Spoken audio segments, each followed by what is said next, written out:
Hey guys, how y'all doing? Bioniclesaurus here, and in this video we're going to be reviewing this adorable little man. This is the CollectA Gigantspinosaurus, and I have mixed feelings about this figure. It's an interesting little figure, so we'll get to it. I feel like the last few figures I've reviewed, I've had a real struggle giving them a concrete rating.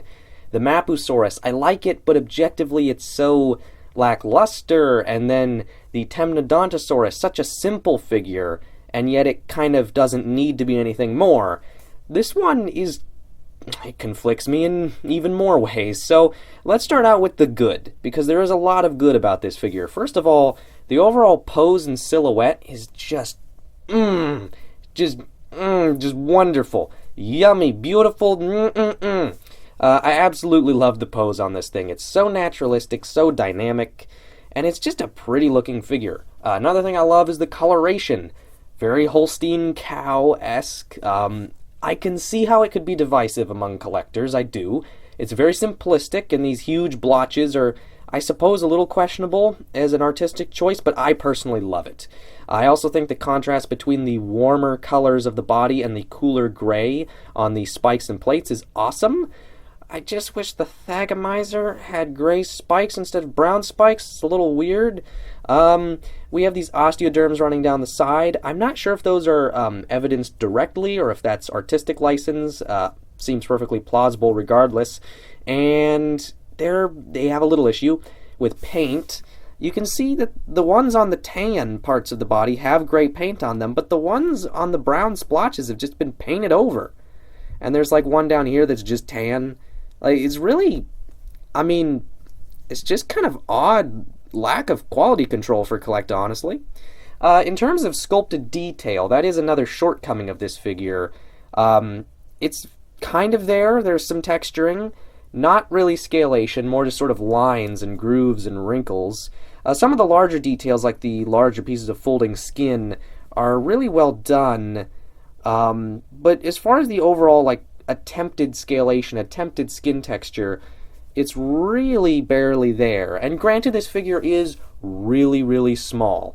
But we've seen figures from CollectA even smaller than this with really crisp, sculpted detail. The Pachycephalosaurus we recently reviewed is a fantastic example of that. So I don't know why they couldn't really get that magic going on this figure. We do have a cloaca, which is nice. A little bit of brown smudging here. Not too much of a big deal. It's mud. There, he was walking through mud, let's just say that. It's not like the gray or something got smeared. The brown is like the least offensive color to accidentally smear. Another paint issue is the claws or the hooves or nails, whatever, on the feet are not painted at all. They aren't gray, they aren't brown, they're just tan, like the actual feet themselves.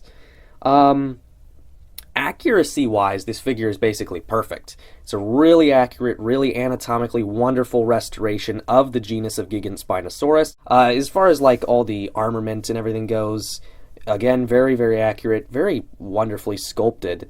The whole thing is just, it's got such great qualities to it. The pose is wonderful and dynamic. Anatomically, accuracy-wise, it's almost flawless. A lot of the problems lie in the paint.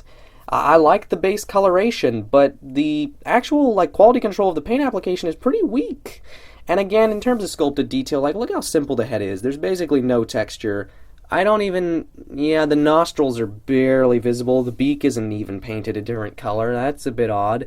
No ear holes. There's basically not a nostril on this side.